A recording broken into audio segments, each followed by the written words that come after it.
Knows it. Lisa Boothe is an Independent Women's Voice Senior Fellow. She joins us to discuss the state of the Biden for President campaign. Lisa, thanks so much for coming on. If you ask people, I like the imagery, by the way, of Joe Biden feeding a seagull. It looks very peaceful and pleasant and relaxing. And I just want to be clear. I hope to be feeding seagulls before too long. Like, you got to know when to get out. And there's nothing wrong with feeding seagulls ice cream. They like it. There's something, right? And I'm not even joking at all. One with nature. Yeah, that's chocolate soft serve in the picture. But the point is, everyone here knows that this is a bad idea. No one loves Joe Biden enough to tell him.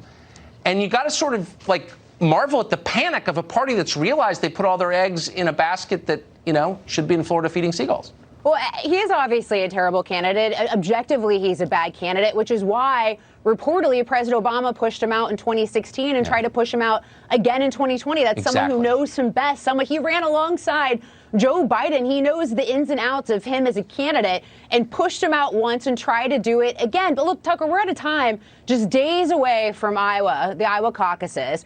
And Monmouth University came out with a poll today showing that nearly half of likely caucus goers are still undecided or they're open to changing their minds, which makes this clip of Joe Biden interacting with a potential Iowa voter all that much more perplexing. Watch this. What are we going to do about climate change? Now, you say you're against pipelines, but then you want to replace these gas lines. That's not going to work. We got to stop building and replacing pipelines. You got to go vote for somebody else. All right, thanks so much, sir. Guys, we're going to have you. Thank you so much. Thank you so much. I'm going to vote you in the general if you treat me right. No, I'm not. Well, can I have a picture? You're asking a picture of me, coming up and telling me you don't support me. No. My plan. Yeah, you did. You said I said I would support you in the general. In the general. I'm looking for a primary. And if you watch later in the clip, too, he gets a little bit more physical with the guy. And the man's name is Ed Fallon, I believe. He's a former state representative. That's not a really good way to win over support or convince Iowa caucus goers to go out and caucus for you. But look, we've also seen these clips of Joe Biden failing to remember where he is, having trouble forming sentences. There's been a lot of questions raised about his age. So this clip also doesn't really do a lot to instill confidence.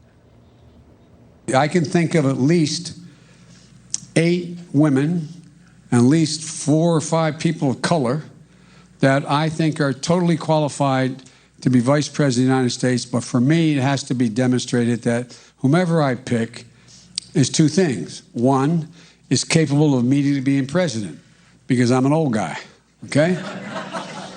And so earlier in the day, he had also floated Michelle Obama as a potential VP pick. We've seen him really, I mean, the centerpiece of his entire candidacy simply has to do with the fact that he was the vice president to President Obama. I really don't even think he would be considered as a remotely viable candidate if it wasn't for that. I really think that is the only thing that has really been propping him up.